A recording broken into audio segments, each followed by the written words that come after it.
The scandal broke out in the summer of 2010. I was just an interested resident that wanted to find out what was going on.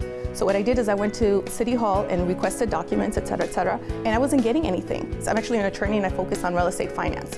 But when I was in law school, I used to work for the ACLU, working on voters' rights. So I started probing more and more and finding out, well, what is it that Bell has? Like what other problems do you have? So I started inquiring into the debt, et cetera, et cetera. Again, my background is in real estate finance. So while I was researching there, I realized that the election that was being structured there wasn't necessarily the proper one that I think the city of Bell needed.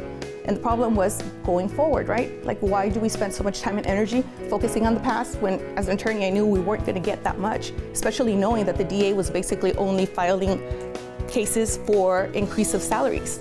So we get $100,000 back from 5 people. That's not enough money to get the city going. 5 years ago, when I entered office, we owed $154 million. Again, with a general fund of $13 million in sales tax revenue that comes from 7-Eleven, gas stations, and CVS, it's very, very, very dire.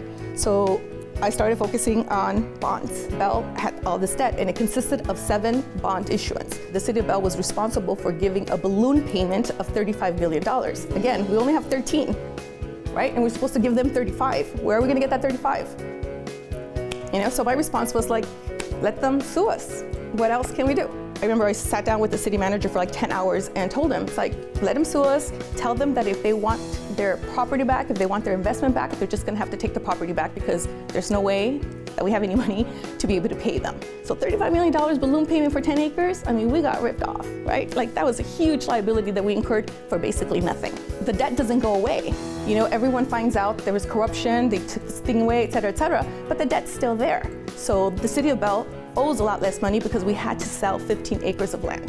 It's great that we had the resources, however, it's not great because we lost a big source of property that we could have taken through the 710. I think it's the perfect time for us to rebuild what the concept of government is.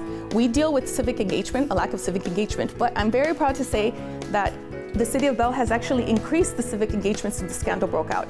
Our numbers are still very low, but as a whole, this country is very low, right? This country as a whole votes approximately 50% of the population vote. In Bell, it's actually higher than that. And I've been the top vote getter in the last 2 elections, and what we've seen is that the numbers of votes have stayed the same. So that for me is very, very hopeful because people are not regressing. People are actually looking forward and starting to get involved. So are people apathetic? I don't think they're apathetic. I think they're just not informed. And that primarily was the reason why the abuse in Bell took place. In 5 years or so, because development takes a long time, and getting out of a scandal takes a long time. Like my colleague just mentioned, the scandal in Southgate took place how many years ago? 2003, now 2015, and his city is growing. So it's been 4 years since our scandal took place, and our biggest success has been to be able to decrease our debt by more than half.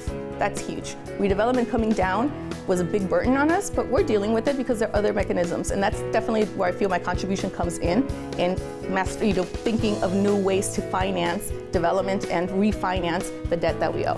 So that being said, Bell will be a really, really good place. I know it will.